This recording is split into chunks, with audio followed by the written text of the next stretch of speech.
زي راديو دمت أمريكايو بعصرة الشعات 22-25 متر باند خمون بنايل سات على فيسبوك ويوتيوب بغطتها خبر بعتها سبب بعتها فرقان ويكاها بعصرة فرقان مشت محللف تحندم سون كرة سمعتنا لو ميسوني شو عدت تقمت 13 شعتن ويكا سلاسة مسكرم 13 عام تمرتي زينا قدمنا سبورتاو صاب بدحريون اب ኢትዮጵያ ዝርከቡ ኣምባሳደራት ሽዱሽተ ሃገራት ኣብ ክልል ትግራይ ዝገበሩ ዕድርት ዝምልከት ጸብጻብ ከህልወና እዩ ስሩዕ መደብና ሳይንስን ቴክኖሎጂን ንሁሉ ምሳና ተምሲዩ ዝዕድመኩም ምን ያፈርቄ ዜና ክንቀድምና ካብ ገብረ መድህን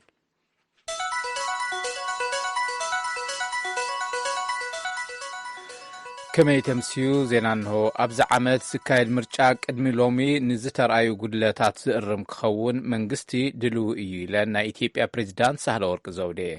نحبراوي أخيبا بيت مخر وكالت هزبن بيت مخر فيدراشنن لما عنصوني أبز اسمعو أمدر بوليتكاوي سرعات ديموكراساوي نكخون كابزو سودو سقومتات أبزع عمد كايد تثبت سقبرولو هاقر لخ مرشا حادة إيو لان يمنا كايدو مرشا بتتعلم مكان نكايدو مرجع بزتخاله متن كاب حلف مرجعات نزغاطمو غدلتات بزرم ملكع كفصم نصان ديمقراسياون كوينو تأمانن قبلون كخون بوليتيكاوي ليقانن ملأت حزبن زساتفلو كخونن كغبريو نازن معوات دلونت منغستي بينو اخل سلازيكونه قنعنان تساتفون حزب ኢትዮጵያ ፖለቲካዊ ውድባት ትካላት ሚዲያን ናይ ሲቪክ ትካላትን ወሳን እዩ ኢለን ፕሬዝዳንት ሳህለወርቅ ኣመደረአን ካብ ዘስማዑ ጉዳያት ኣብ ቁጠባ ብዛዕባ ዝካየድ ለውጥ ሓደ እዩ በቀዳማይ ሚኒስትር አብይ አሕመድ ዝተጣየሸን ኣብ ቀረባ ዕላው ዝኾነን ሃገር በቀል ፕሮግራም ቁጠባዊ መምሕያስ ዝተባሃለ አብይ ኮሚቴ ሓደ ምዃኑ ኣመደረአን ሓቢረን ዝተመረጹ ትካላት ልምዓት መንግስቲ ብኽፋል ወይ ብሙሉእ ናብ ውልቂ ምዝዋር ከምኡውን بشركنا منغستن ولقن زسرح بروجكتات ناي متكبار سراح تطناخيرو كقصل يلان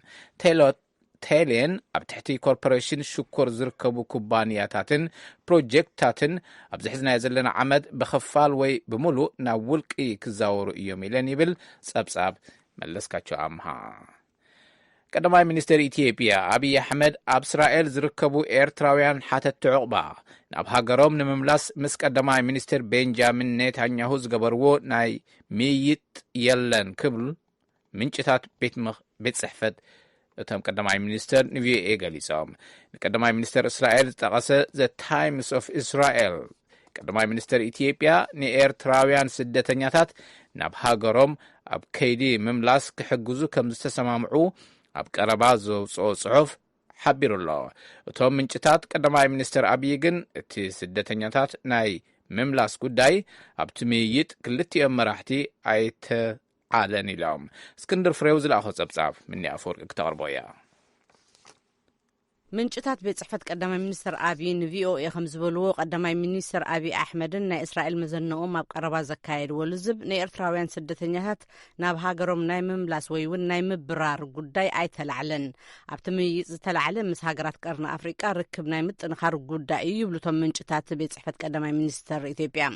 ኣብ ቀረባ ዘ ታይምስ ኦፍ እስራኤል ዝተባሃለ ጋዜጣ ዓንዲ ኢንተርኔት ዘውፅኦ ጸብጻብ ቀዳማይ ሚኒስትር እስራኤል ምስ ናይ ምርጫ ወፍሪ ብዝተተሓሓዘ ኣብ እስራኤል ዝርከቡ ሓተት ዕቕባ ኤርትራውያን ናብ ሃገሮም ንምምላስ ወይ ውን ንምብራር ብዛዕባ ዝገብርዎ ጻዕሪ ጠቂሶም ቀዳማይ ሚኒስትር ኢትዮጵያ አብይ አሕመድ ውን ከም ዝሕግዝዎም ቃል ከም ዝኣተውሎም ገሊጾም ዝብል እዩ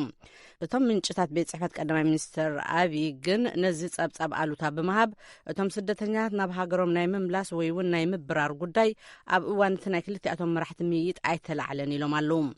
ኣብቲ ልዝብ ዝተላዕለ ነታንያሁ ምስ ኤርትራን ምስ ተሓድሽ ናይ ሱዳን መንግስትን ርክቦም ከጠናኸሩ ከም ዝደልዩ ገሊጾም ቀዳማይ ሚኒስትር አብይ ነዚ ከመቻችውሎም እዮም ነታንያሁ ሓቲቶም ክብሉቶም ምንጭታት ቤት ጽሕፈት ቀዳማይ ሚኒስትር አብይ ገሊጾም ነታንያሁ ምስ ኤርትራን ሱዳንን ርክቦም ንምጥንኻር ካብ ዝደለይዎም ምኽንያት ሓደ ጉዳይ ስደተኛታትን ሓተት ዕቕባን ምስ ክልቲኣቶም መንግስታት ንምዝርራብ ምዃኑ እቶም ምንጭታት ቀዳማይ ሚኒስትር አብይ ይገልጹ ቀዳማይ ሚኒስትር አብይ ውን እቲ ኣብ መንጎ እስራኤልን መንግስታት ክልቲኣተን ሃገራትን ዘሎ ርክብ ንምምችቻው ከም ዝፍትኑ ገሊጾምሎም ኢሎም ኣለዉ The Times of Israel ኣብቲ ጸብጻቡ 23,100 ኤርትራውያን ሓተቱ ዕቑባ ኣብ እስራኤል ከም ዝርከቡን ካብዚኣቶም 16,000 ዝኾኑ ብወግዒ ዕቑባ ዝሓተቱ ክኾኑ ከለዉ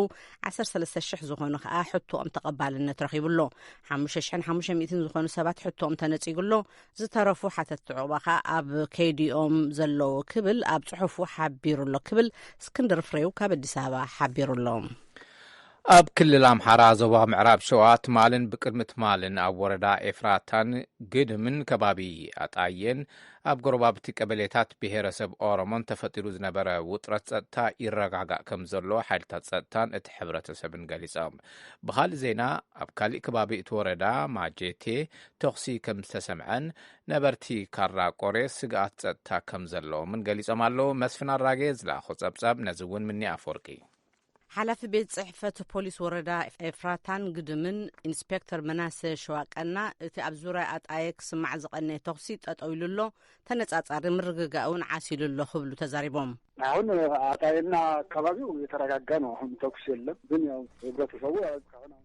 ሕዚ ኣጣየን ከባቢኡን ዝተረጋገ እዩ ተኩስ የለን ግን እቲ ሕብረተሰብ ሕዚ ክትኮስ እዩ ብዝብል ቁሩብ ስጋኣት ኣሎ ናብ ከባቢ ማጀት እውን ቁሩብ ተኩሲ ኣሎ ዝበሃል ነገር ኣሎ ንዓና ርሑቕ ስለ ዝኾነ ከነረጋግጽ ኣይከኣልናን ሪፖርተርና መስፍን ኣራጌ ናብ ማጀት ደው ኢሉ ሓደ ነባሪ ከባቢ ንጉሆ ጀሚሩ ነይሩ ሕጂ ግን የለን ኢሎም ኣለዉ ትማሊ ኣብያተ ንግዲ ተዓጽዮም መንባሮም ተሓቢሩ ነይሩ እዩ ሎሚ ግን ካብ ናይ ትማሊ ዝሐሸ ምንቅስቓስ ኣሎ ክብሉ ኢንስፔክተር ምናሴ ገሊጾም ሕጂ እውን እቲ ህዝቢ ካብ ስጋኣት ነጻ ኣይኮነን ሓያለ ኣብያተ ንግዲ ተዓጽዮም ኣለዉ ዝበሉ ነበርቲ እውን ኣለዉ መኻይን ግና ይመላለሳ ከም ዘለዋ ተዛሪቦም ኣለዉ ብኻልእ ወገን ኣብ ከባቢ ካራ ቆሬ ዝርከቡ ነበርቲ ስጋኣት ጸጥታ ስለ ዘሎ ዘተኣማምን ሓይሊ ኣብቲ ከባቢ ክህሉ ይግባእ ክብሉ ሓቲቶም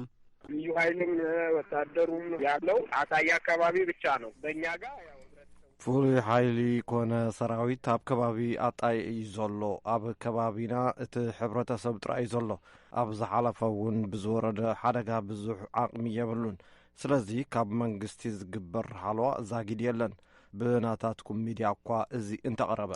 ኢንስፔክተር መናሴ ብዛዕባ እዚ ሓበሬታ ከም ዘለዎም ንመከላኸሊ እውን ሪፖርት በፂሕዎ ኣሎ ማጀት ኣትዮም ኣለዉ ኣብ ከባቢ ካራ ቆሬ እውን ሰራዊት ከም ዘዋፈሩ ገሊፆምልና ኣለዉ ኢሎም ኣለዉ ሰበስልጣን እተን ኣብ ክልል ኣምሓራ ዝርከባ ወረዳታትን ምምሕዳር ማሕበረሰብ ኦሮሞን ዝኾነ ቀበልታትን ብዝተፈጥሮ ጎንፂ ሰባት ሙማቶም ገሊፆም ሓይልታት ጸጥታ የረጋግእዎ ከም ዘለዉ ብሓባር ኮይኖም እውን ምርግጋእቲ ከባቢ ንክምለስ ይሰርሑ ከም ዘለዉ ገሊፆም ክብል መስፍን ኣራጌ ካብ ደሴ ሓቢሩሎም ኣብ ኢትዮጵያ ኣምባሳደር ዩናይትድ ስቴትስ ማይክ ሬነር ሎማዓንቲ ሶኒ ኣብ ከተማ መቐለ ዑደት ኣካይዶም ኣብ ፌስቡክ ገጽ ኤምባሲ ዩናይትድ ስቴትስ ዝወፀ ሓበሬታ ከም ዝገለጾ እቶም ኣምባሳደር ሎማዓንቲ ሶኒ ምስ ምክትል ፕሬዚዳንት ክልላዊ መንግስቲ ትግራይ ዶክተር ደብረጽዮን ገብረ ሚካኤል ኣዝዩ ልባዊ ዝርርብ ብምክያድ ውፅኢታዊ ዑደት ፈጺሞም ይብል ንሶም ካብዚ ብተወሳኺ ምስ መራሕቲ ቤት ምክሪ ንግዲ ትግራይን ምስ ፕሬዚዳንት ዩኒቨርሲቲ መቐለን ከም ዝተዘራረቡ ይሕብር ኤምባሲ ዩናይትድ ስቴትስ ንቅድሚት ንክልል ትግራይ ደገፉ ከም ዝህብ ብምግላጽ ምስ ዩኒቨርሲቲ መቐለ ብምትሕባር ኣብ 2020 ኣቆጻጽራ ፈረንጂ ሓዱሽ ኣሜሪካን ኮርነር ዝተባሃለ ተበግሶ ከም ዝጅምር ከም ኣብነት ጠቒሱሎ ኣብ መላእ ኢትዮጵያ ኣብ ዝርከባ 11 ከተማታት ንዝርከቡ 22,000 ናይ ጎዳና ሓደርቲ ብምትእኽኻብ ናብ ስሩዕ መነባብሮ ንምምላስ ትልሚ ተታሒዙ ስራሕ ከም ዝጀመረ ሚኒስተር ማሕበራዊ ጉዳያት ኢትዮጵያ ኣፍሊጡ ብቕድሚ ትማሊ ኣብ ኣዲስ ኣበባ ትማሊ ሰንበት ድማ ኣብ ቢሾፍቱ ዝተኸብረን ኣማእቲ ኣሽሓት ዝተሳተፍሉን በዓል ኢሬቻ ብድምቁን ብሰላምን ከም ዝሓለፈ ተፈሊጡ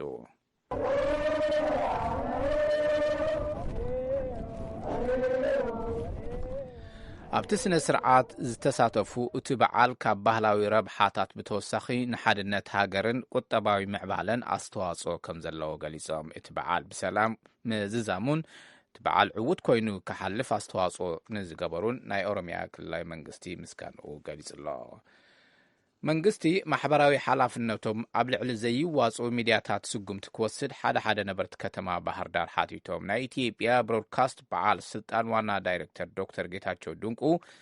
በቲ ሎሚ ዝርከበሉ ኩነታት ዝቕፅል ነገር የለን ስጉምቲ ናብ ሙሳድ ክንኣቲ ኢና ኢሎም ንሶም ነዚ ዝተዛረቡ በዓል ስልጣን ብሮድካስት ኢትዮጵያ ምስ ተፈላለዩ ክፋላት ማሕበረሰብ ባህር ዳር ኣጠቃቅማን ነጻነትን ሚድያ ብዝምልከት ኣብ ዝተኻየደ መድረኽ ምክክር ይብል ጸብጻብ ኣስቴር ምስጋናው ካብ ባህር ዳር። መንግስቲ ደቡብ ሱዳን ዓመፅቲ ጉጅለታትን ኣብ ዝሓለፈ ዓመት ዝፈረምዎ ስምምዕ ሰላም ኣብ ግብሪ ከውዕሉ ብቁልጥፍ ክሰርሑ ኣብ ደቡብ ሱዳን ኣምባሳደር ብሪታንያ ክሪስቶፈር ትሮት ገሊጾም። ብፍላይ ምስ ቪኦኤ ኣብ ዘካየድዎ ቃለ ምልልስ ነቲ ናይ መስከረም 2018 ኣቋፅራ ፈረንጂ ስምምዕ ዝፈረሙ ወገናት ንነዊሕ ግዜ ትፅቢት ዝተገብረሉ ሃገራዊ ናይ ሓድነት መሰጋገር መንግስቲ 12 ሕዳር ኣብ ግብሪ ቅድሚ ምውዓሉ ናይ ሓበራዊ ሰራዊት ከጣይሹን እታ ሃገር ኣብ ክንደይ ክፍለ ግዛኣታት ትመቐል ዝብልን ምስሕሓብ ክፈትሑ ኣለዎም ኢሎም እቶም ኣምባሳደር ኣብቲ ዝተመሓየሸ ስምምዕ ዝሰፈሩ ቁልፊ ነገራት ኣብ ግብሪ ዘይምውዓሎም ከም ዘጉሃዮም እውን ትሮት ገሊጾም ኣለዉ። ኣብ ሞዛምቢክ ኣብ ልዕሊ ናይ ምረፁን ወፍሪ ዘካይዱ ዘለዉ ወገናት ዝፍጸም ዘሎ መጥቃዕቲ ብኢሱ ምቕጻሉ ዝቕጽል ሰሙን 15 ጥቅምቲ 2019 ኣቋፅራ ፈረንጂ ዝካየድ ምርጫ ስግኣት ከም ዝፈጠረ ተፈሊጡ። ኣብ መወዳእታ ክልተ ኣሜሪካውያንን ሓደ ብሪታናዊ ልቃውንቲ ዋህዮታት ሃለዋት ኦክሲጅን ፈሊጦም ከመይ ከም ዝወሃዱ ተመራሚሮም ብምርካቦም ናይዚ ዓመት ናይ ኖበል ሽልማት ተዓወቲ ስነ ልቦና ወይ ሕክምና ምዃኖም ተፈሊጡ። ዜና ኣብዚ ይዛዘም።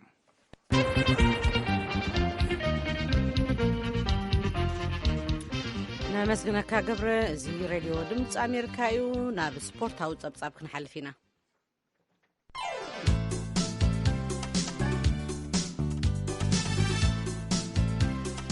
እቲ ኣብ ዶሃ ቀጠር ን10 መዓልታት ዝቐጸሎ ዓለም ለኸ ሻምፒዮን ኣትሌቲክስ ትማሊ ሰንበት ተዛዚሙ ብዙሕ ንዛረበሉ ኣይኮነን። እንተኾነ ንሰደቓ ሜዳልያታት ክንሕብረኩም ኣሜሪካ፣ ኬንያ፣ ጀማይካ፣ ቻይና፣ ኢትዮጵያ፣ ዓባይ ብሪጣንያ፣ ጀርመን፣ ጃፓን፣ ኔዘርላንድን ኡጋንዳን ካብ ቀዳማይ ክሳብ 10 ተሰሪዐን ኣለዋ። እዚ ናይ ዶሃ ሻምፒዮንሺፕ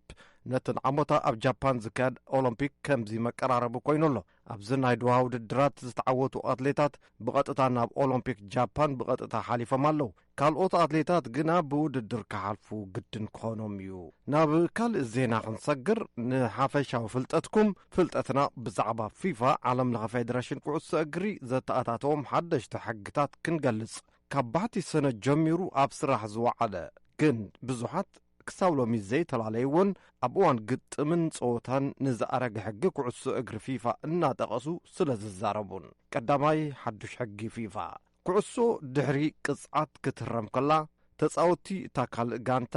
ኣብ 9 ሜትሮ ርሕቐት መንደቕ ሰሪሖም ይከላኸሉ። ኣብዚ ሰዓት እዚ ተጻወቲ እታ ኣንጻራዊት ጋንታ ምስቶም ዝከላኸሉ ተሓናፊጾም ደው ክብሉን ከም ዝደለይዎ ክመርጹን ይከኣሎም ነይሩ። ካብ ሎሚ ጀሚሮም ኣይኽእሉን። ኣብ 1 ሜትሮ ርሕቐት ኮይኖም እዮም ክጻወቱ ዝኽእሉ። ካልኣይ ሓድሽ ሕጊ ዝቕየሩ ተጻወቲ ዝምልከት ሓደ ተጻዋታይ ኣብ መንጎ ጾወታ ክቕየር ከሎ ብማእከላይ መስመር ናይቲ ሜዳ ኣቢሉ እዩ ክቕየር ይግደድ ነይሩ። ካብ ሎሚ ጀሚሩ ግና ሓደ ተጻዋታይ ኣብ ዝቕየረሉ ሰዓት በቲ ዝነበረሉ ስፍራ ኣቢሉ ካብ ሜዳ ይወፅእ ብቕጽበት። እዚ ሕጊ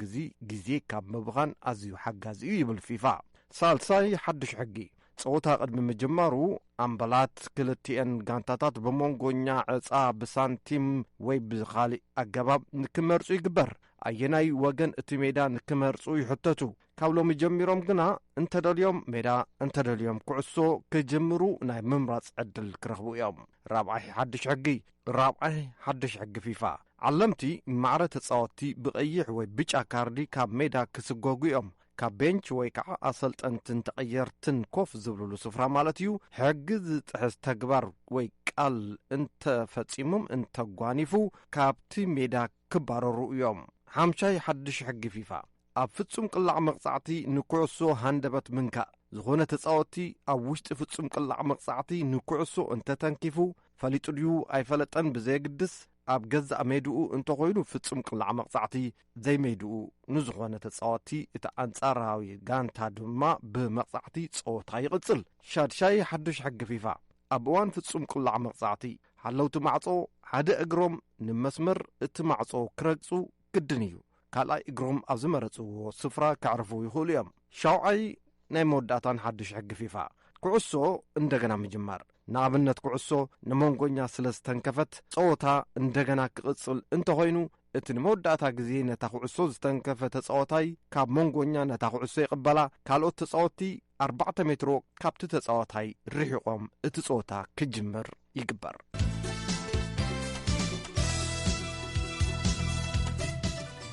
እዚ ሬድዮ ድምፂ ኣሜሪካ እዩ። ዝቕፅል ጸብጻብና ከዓ ኣምባሳደራት 6 ሃገራት ኣብ ኢትዮጵያ ኣብ ክልል ትግራይ ዝርከቡ ስራሕቲ ልምዓትን ታሪኻዊ መስጊድ አልነጃሽን ዑደት ገይሮም ኣለዉ። እቶም ኣምባሳደራት ኣብ ኣማራጺ ኢንቨስትመንት ትግራይ ጠሚቱን ምስ ምክትል ርእሰ ምምሕዳር ክልል ትግራይ ዶክተር ደብረጽዮን ገብረ ሚካኤል እውን ተዛትዮም ኣለዉ። ሙልጌታ ጽባህ ተወሳኺ ኣለዎ። ኣምባሳደራት 6 ሃገራት ማለት እውን ቱርኪ፣ ካዛኪስታን፣ ስሪላንካ፣ ኢንዶኔዥያ፣ ፓኪስታንን ባንግላዴሽን ኣብ ትግራይ ዑደት ልምዓት ንምክያድ ዝሓለፈ ዓርቢ ናብ ከተማ መቐለ ዝኣተዉ ኮይኖም ብላዕለዎት ሓለፍቲ ስራሕ መንግስቲ መራሕቲ ሃይማኖትን ካልኦት ኣካላትን ድማ ኣቀባብላ ተገይሩሎም። እቶም ኣምባሳደራት ኣብ ፓርክ ኢንዳስትሪ መቐለ ትካላት ትእምት ብናይ ወፃኢ ሃገራት ኢንቨስተራት ኣብ ዝተሃነፃ ዓበይቲ ፋብሪካታትን ብተወሳኺ ድማ ኣብ ታሪኻዊ ቦታ መስጊድ ነጋሽ ዑደት ገይሮም እዮም። ነቲ ዑደት ዘተሓባበሩ መምህር ያሲን ረጁም ኣብ ሃገርና ኣብ ኩለን ክልላት ዘሎ ናይ ምፍንቃል ናይ ሞት ናይ ካልእ ዘይምርግግ ኣሎ ዝኾነ ኮይኑ ግን ኣብ ትግራይ ግን ዓመት ሙሉ ኣብ ኢትዮጵያ ዘሎ ኩነታት ኣብ ትግራይ ፍሉይ ዝበለ ሰላም ኣሎ፣ ፍሉም ዝበለ ናይ ኢንቨስትመንት ባይታ ኣሎ፣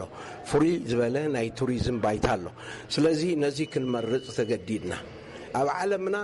7.7 ቢልዮን ህዝቢ ኣሎ። እዞም ኤሽያ ፓሲፊክ 3.7 ቢልዮን እዮም።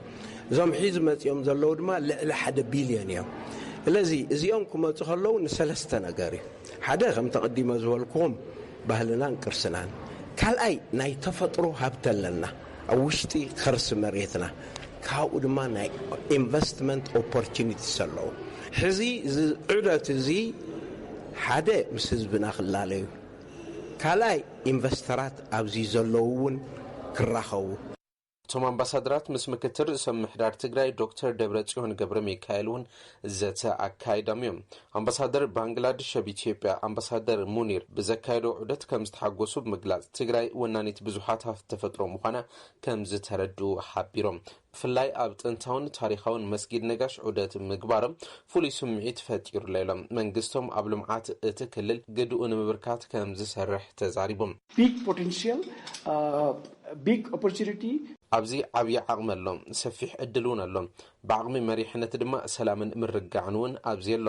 መላእ ኢትዮጵያ ይኹን ክልል ትግራይ ከም እትምዕብሉን ከም እትልወጡን ድማ ይኣምን እየ። ኣብ ጉዕዞ ዕቤትኩም ድማ ካባና ትፅቢት ዝግበር ኩሉ ክንፍጽም ኢና እዮም ኢሎም። ኣምባሳደር ኢንዶኔዥያ ኣብ ኢትዮጵያ ኣምባሳደር አልቡስራ ባስኑርን ብወገኖም ድማ 5 ናይ ሃገሮም ኩባንያታት ኣብ ኢትዮጵያ ከም ዝተዋፈሩ ገሊፆም ብቐጻሊ ሰብ ሃፍቲ ሃገሮም ኣብ ሰሜናዊ ክፋል ኢትዮጵያ ብፍላይ ኣብ ትግራይ ሃብቶም ንከውፍሩ ክሰርሕ እየ ክብሉ ተዛሪቦም Indonesia's companies investing here in Ethiopia is not many, only 5. ኩባንያታት ኢንዶኔዥያ ኣብዚ ሕዚ እዋን ኣብ ኢትዮጵያ ኢንቨስት ዝገብሩ ብዙሓት ኣይኮኑን፣ 5 ጥራሕ እዮም። እቶም 3 ቢሾፍቱ ደቡባዊ ኣንፈት ኣዲስ ኣበባ ዝርከቡ እዮም። እቶም 2 ፋብሪካታት ኣልባሳት ድማ ኣብ ፓርክ ኢንዳስትሪ ሃዋሳ ይርከቡ። እዚ ድማ ሚዛናውን ፍትሓውን ኣይኮነን። ኩባንያታት ኢንዶኔዥያ ኣብ ሰሜናዊ ክፋል ኢትዮጵያ ድማ ኢንዳስትሪታት ክኸፍተሎም፣ ስለዚ እቶም ትካላት ኣብዚ ክመፁ ሓላፍነተይ ክዋፃእ እየ እዮም ዝበሉ። ምክትል ርእሰ ምምሕዳር ትግራይ ዶክተር ደብረጽዮን ገብረ ሚካኤል ብወገኖም ትግራይ ካብ መካ ቀፂሉ ብኣመንቲ እስልምና ዓብዪ ቦታ ዝወሃቡ ታሪኻውን ጥንታውን መስጊድ ነጋሽ ሓዊሱ ንመስሕብ ቱሪዝም ዝኾኑ ዓበይቲ ቦታታት ዘለዋ እዮም ኢሎም ዝተፈላለዩ ጥንታውያን ኣብያተ ክርስቲያናት እውን ዝወነነት ክልል እያ ክብልዮም ዶክተር ደብረጽዮን ገብረ ሚካኤል ዝተዛረቡ ኣብዚ ዕድላት ከም ዘለው ክነሪኦኩም ንደሊና ብርግጽ ኣብ ኣዲስ ኣበባ ኮይንኩም ሓበሬታ ክህልወኩም ይኸውን ግና ዕምቆት ዘለዎ ሓበሬታ ኣብ ትግራይ ብዛዕባ ዘሎ ዕድላት ኣይክህልወኩምን እዩ። ትግራይ ዓድኹም እዩ። ብእምነትኩም መሰረት መካ ሪኢኹም ትኾኑ። ካልኣይ መካ ግና ኣብዚ ዘሎ መስጊድ አልነጃሺ እዚ ንህዝብኹም እውን ክተላልዩ እንደሊና ምክንያቱ ዝበዝሕ ህዝብኹም ሰዓቢ እምነት እስልምና ስለ ዝኾነ ብዝግባእ ስለ ዘይተላለየ ፍሉጥ ኣይኮነን። ኣብ ምልላይ ድማ ሓጉዝና ንስኻትም እውን ተመላለሱ ዓድኹም እዩ እዮም ኢሎም ነቶም 6 ኣምባሳደራት ኣብ ትግራይ ዘሎ ምቹው ኩነታት ኢንቨስትመንት ድማ ንሰብ ሃፍቲ ዓዶም ከላልዩ ዝሓትቶም ዶክተር ደብረጽዮን ድሌትና ሓቢርና ምዕባይ ኢሎም ኣብቲ መድረኽ ኣብ ትግራይ ብዛዕባ ዘሎ ኣማራጺ ኢንቨስትመንት እውን ቀሪቡ እዩ ትግራይ ንወደብ ቀረባ ምዃና ንኢንቨስትመንት ድማ ተመራጺት ከም ዝገብራ ማዕድናት ወርቂ ሳፋየር ሓዊሱ ኣብቲ ክልል ብዙሓት ማዕድናት ከም ዘለው ድማ ተገሊጹ እዩ እቶም ኣምባሳደራት ንሰለስተ መዓልታት ኣብ ትግራይ ዝነበሮም ጻንሒ ዛዚሞም ትማል ሰንበት ናብ አዲስ አበባ ተመሊሶም እዮም ሬድዮ ድምጽ አሜሪካ ሙልጌታ ጽብሃ መቀለም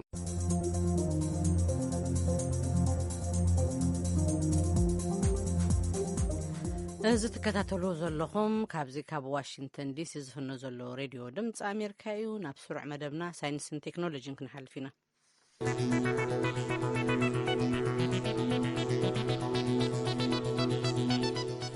ናይ ሎሚ መደብ ሳይንስን ቴክኖሎጂን ናብ ክልል ትግራይ ዝወስደና ኣብ ዓለም ለኸ ውድድር ቴክኖሎጂ ዝተሳተፉ ተማሃሮ MIT ጽቡቕ ውጽኢት ኣመዝጊቦም ኣለው ዓለም ፍስሓ ንመደብ ሳይንስን ቴክኖሎጂን ኣዘራሪቦም ከም ዝስዕብ ሒዝወሎ ኣብ ዓለም ለኸ ውድድር ቴክኖሎጂ ዝተሳተፉ ተማሃሮ MIT ጽቡቕ ውጽኢት ኣመዝጊቦም ኣብቲ ብብርኪ ዓለም ተኻየደ ውድድር ቴክኖሎጂ ዝዕግብ ውጽኢት እንተመዝግቡ ብብርኪ ኣፍሪቃ ኣብ ተገብረ ውድድር ድማ ካልኣይ ብርኪ ሒዞም ከም ዝዛዘሙ ይዛረቡ ኣብ 2011 ዓመተ ምህረት ተመረቕቲ ዩኒቨርሲቲ ቴክኖሎጂ መቐለ ዝኾኑ ይብራ መሓርን ያሬድ ወልደ ገብርኤልን ካብ ኢንስቲትዩት ኦፍ ቴክኖሎጂ መቐለ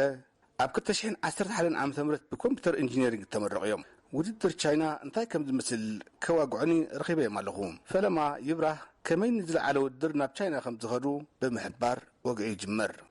ኣብቲ ምሕራይ ብውድድር ነይሩ ሰለስተ ራውንድ ነይሩ ኣብቲ መጀመርያ ብዩኒቨርሲቲ ደረጃ ካብ መቐለ ዩኒቨርሲቲ ሰለስቴና ናይ MIT ተማሃሮ ወኪልና ኸይድና ንመቐለ ዩኒቨርሲቲ ወኪልና ኸይድ ካብኡ እንደገና ብክላስተር ነይሩ ካልኣይ ራውንድ ማለት እዩ ክሱም ዓዲግራትና መቐለ ዩኒቨርሲቲ ሓደ ክላስተር ኮይኑ ካብ ክላስተር ከዓ ሰለስቴና ሓሊፍና ዘንታና መወዳእታ ኣብ ኢትዮጵያ ዝነበረት ከዓ ኣብ አዲስ አበባ ነይራ ብናሽናል ደረጃ ካብኡ እውን ሰለስቴና ሓሊፍና ሰለስቴና ኢትዮጵያ ወኪልና ንቻይና ኸይድና ማለት እቦ ኣብ ቻይና እንታይ ነይሩ ትውድድር ከመይ ነይሩ ማለት ኣብ እንታይ ተደረገ ነይሩ ትውድርኩም ውድድር ኣብ መጀመርያ ትሕዙስ ኣብ ብዛዕባ ኔትወርኪንግ እዩ ናህዋዊ ናይ ባዕሎም እንትንዮ ህዋዊ ኔትወርኪንግ ማለት ደቃ ከም ሲስኮ ናን ህዋዊ ብዛዕባ ኔትወርኪንግ ተደረኸ ነይሩ ስኻትኩም እንታይ ኢኹም ሰሪሕኩም ነርኩም ሞ ምሳኹም ተዋዳደሩ ተማሃሮ ናይ ኣበይ ዓዲ ነይሮም ኣው ዓለም ለኸ ነይሩ ዓለም ለኸ ኣርባዕይ ምናምን ሃገራት ነይረ ሰለስተ ታይስሙ ሰለስተ ፓርት ነይርዎ ንሕና ኣፍታ ኔትወርኪንግ በአይና ተወዳዲርና እንደይ ብክላውድ እና በኢኖቬሽን ምናምን እውን ነይርዎ ስለዚህ ካብ አፍሪካ ነይረን ካብ ካልኦት ካብ ዓለም እውን ህንዲ ኣውስትራልያ ቱርክ ምናምን ገለውን ነይረን ካብ አፍሪካ ቱኒዚያ አልጄሪያ ኢትዮጵያ ነይረ ስራሕኩም ስራሕ ብደረጃ አፍሪካ ከመይ ነይሩ ብደረጃ ዓለም ከመይ ነይሩ እስካዕለኒ ውድድር ፕራክቲካል ነይሩ ኔትወርኪንግ ኮይንስ ፕራክቲካል ቶም መሳርሕታት ብምሎም ሂቦምና ካብኡ ኮንፊገር ምግባር ማለት እዩ ለኾነ ሴናሪዮ ሃካ በቲ ሴናሪዮ ብዙ ጥያቄ መሰረት ኢና ኮንፊገር ጌርናዮ ሪዛልት ካብ ዓለም መበል 17 ኢና ወሲና ካብ አፍሪካ መበል ካልኣይ ኢና ወሲና ንቅድሚት እንታይ ይሕግዘኩም ዚ መድረኽ እዚ ንቅድሚት ያው ለባዕልትና እዩ ለባዕልትና ካፍቱ ኮምፒቲሽን ዝረኸብናዮ ናውለ ካብኡ ተጠቂምናስ ሓደ ነገር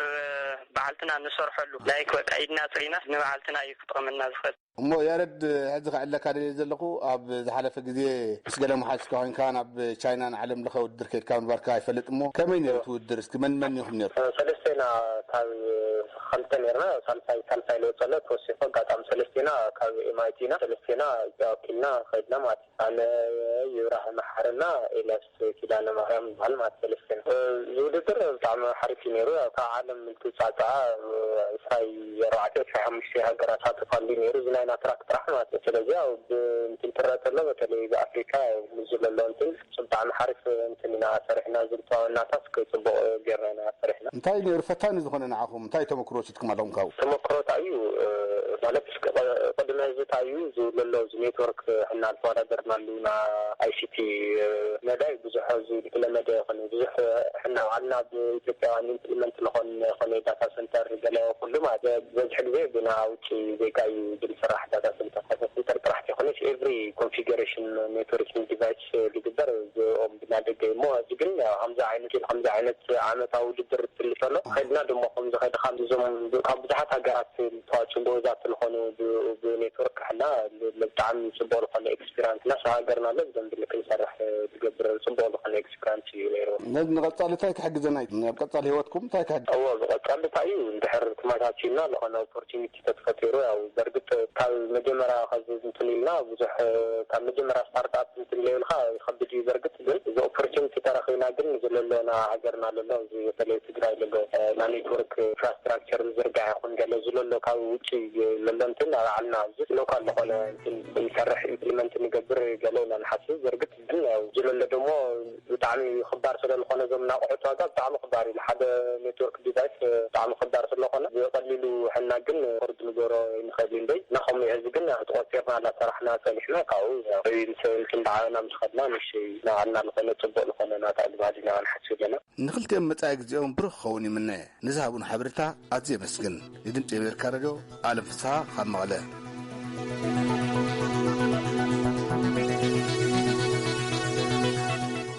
وزير راديو دمت أمريكاين مسجنك كعالم حجها أنا بريت ذاتهم حلفينا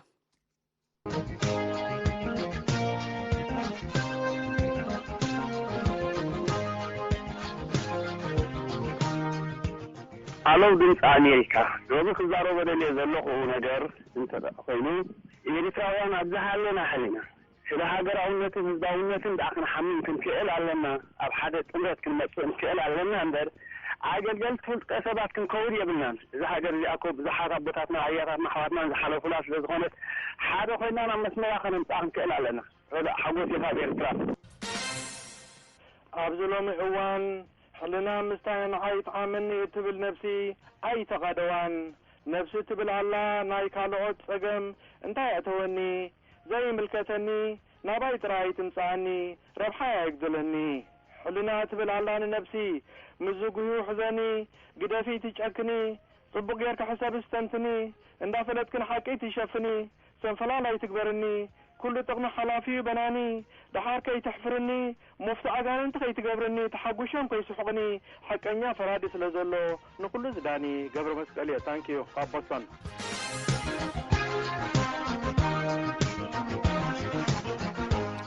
نوهاب تريتو هزينا نمسجن كالوتون ريتهم لأخلنا وترسل كنا خلت تبادو خلت تبادو حمشتي 9 كلتانيو ناوشتو مسمرنا 10 حمشتي إيميل كتصحفون تدليهم دما horn@voanews.com لكم صحافلنا هنقرب لكم هنا أبدأ لكم بسلكم غيركم مدباتنا بقطعة تكتاتل وتوليهم ويكأنا بويب سايتنا ويكأ مربب حابرتانا آتيهم كتكتاتلنا توليهم أدراشنا تغرينيا.voanews.com بزن بأرك نستنابتكم هنا موسيقى مريض لكم الله توماس سالازار عزبنا للصوت درفيا مني أفورك إلوام ديك تحن درو